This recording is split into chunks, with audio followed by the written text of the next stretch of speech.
Hello everyone, I am Vijeta Krishnani, self-reflection and career coach, and the topic which we are going to cover today is brain scanning through DMIT. DMIT is Dermatoglyphics Multiple Intelligence Test. इस test के through हम fingerprint को scan करते हैं, जिसके through brain की पूरी scanning हो जाती है। जब एक बच्चा माँ के गर्भ में होता है तो जो टिश्यू आपके फिंगरप्रिंट को बनाता है वही आपके ब्रेन को भी बनाता है। इसीलिए फिंगरप्रिंट की स्कैनिंग के थ्रू हम ब्रेन को स्कैन कर पाते हैं। ब्रेन जो हमारी बॉडी का सबसे इम्पॉर्टेंट हिस्सा होता है, उसी के इंस्ट्रक्शन पे हमारे पूरे बॉडी ऑर्गन्स काम करते हैं। ब्रेन में हमारी सारी मेमोरीज, एक्सपीरियंसेस, टेस्ट, स्मेल सब के सब स्टोर हो जाते हैं। सो अब आगे समझते हैं कि ब्रेन को स्कैन करके और कौन सी इंफॉर्मेशन का पता लगा सकते हैं। So let's get started. सबका ब्रेन अलग अलग तरीके से डिज़ाइंड है और उसकी डिज़ाइनिंग को हम स्कैनिंग के थ्रू समझ पाते हैं। स्कैनिंग के बाद रिपोर्ट जो जनरेट होती है उसमें एक इंडिविजुअल के कौन कौन से एस्पेक्ट उस रिपोर्ट में कवर हो जाते हैं, उसको आगे समझते हैं। जैसे first, inborn abilities. Inborn ability से आपकी क्षमता का पता लगता है कि आप किस में अच्छे हैं।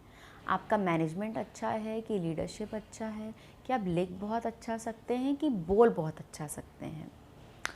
Second, personality. 3 टाइप की पर्सनालिटी होती है, whorl, loop and arch.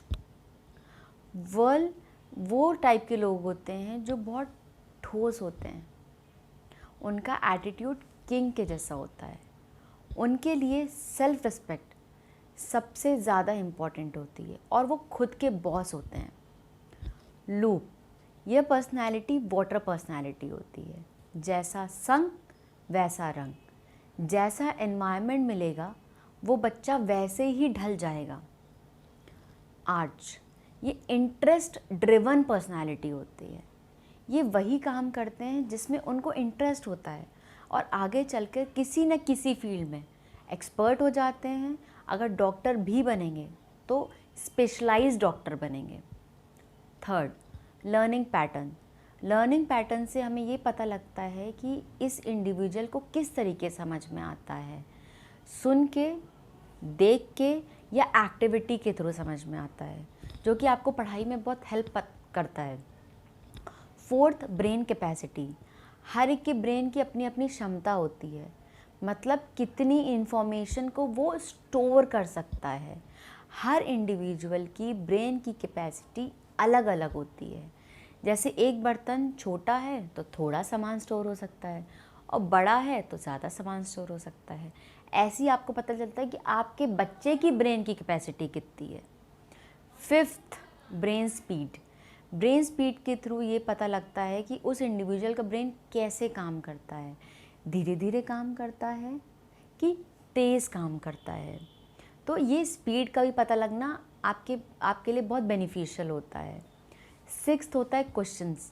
4 type के क्वेश्चंस होते हैं, intelligent question, creativity question, emotional question और फोर्थ, एडवर्सिटी क्वेश्चन।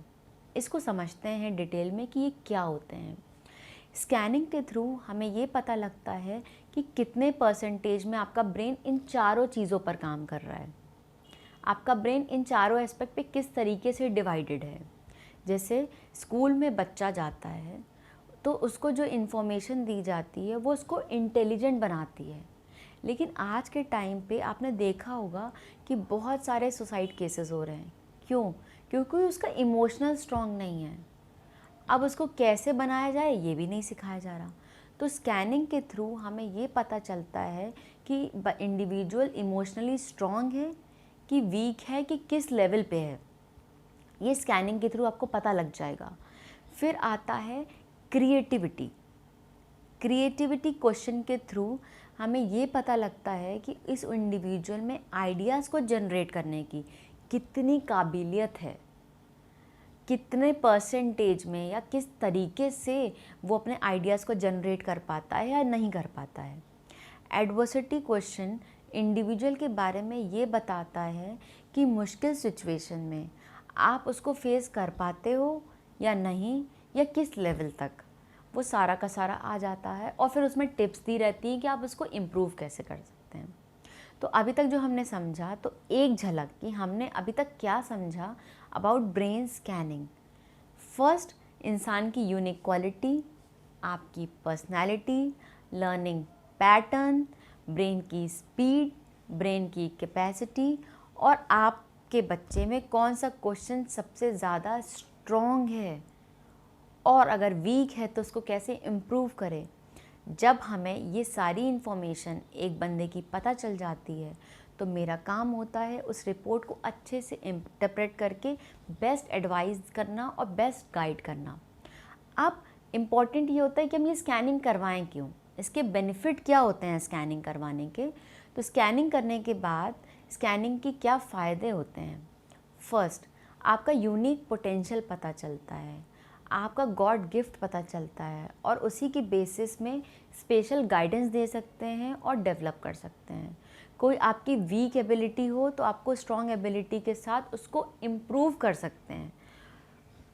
अब second, learning pattern, brain capacity और ब्रेन स्पीड से हम इंडिविजुअल का टाइम टेबल डिज़ाइन करते हैं कि कैसे पढ़ना चाहिए, किस टाइम पर पढ़ना चाहिए, किस तरीके से पढ़ना चाहिए, और उस बच्चे के लिए मेडिटेशन ज़रूरी है कि एक्सरसाइज ज़रूरी है। थर्ड, पर्सनालिटी और क्वेश्चंस के थ्रू पेरेंट्स को हेल्प मिलती है अपने बच्चों को जानने की, और उस तरीके से वह अपने बच्चे को हैंडल कर सकते हैं। तो इससे पेरेंट और एक बच्चे का एक बहुत खूबसूरत रिश्ता बन जाता है, क्योंकि पेरेंट्स कई बार नहीं समझ पाता कि मेरा बच्चा ऐसा क्यों है, तो आपको ये समझ में आ जाएगा। फोर्थ, हमें कौन सा फील्ड चूज़ करना चाहिए और हम किस में बहुत अच्छे हैं, वो सारा का सारा रिपोर्ट में आ जाता है। और भी कई सारे क्वेश्चंस होते हैं जो हमारे दिमाग में आते होंगे, आते ही हैं। जैसे एग्ज़ाम में पढ़ा हुआ भूल जाता है, तो क्यों भूल जाता है, उसका आंसर आपको मिल सकता है। क्यों बच्चे लिखने में आनाकानी करते हैं, ऐसे बहुत सारी लिस्ट होती है जो हमें पेरेंट्स के पास, जो वो समझना चाहते हैं अपने बच्चों को। तो नेक्स्ट वीडियो में जो कि ब्रेन मैपिंग है, उसमें हम ब्रेन के 10 पार्ट्स को डिटेल में समझेंगे।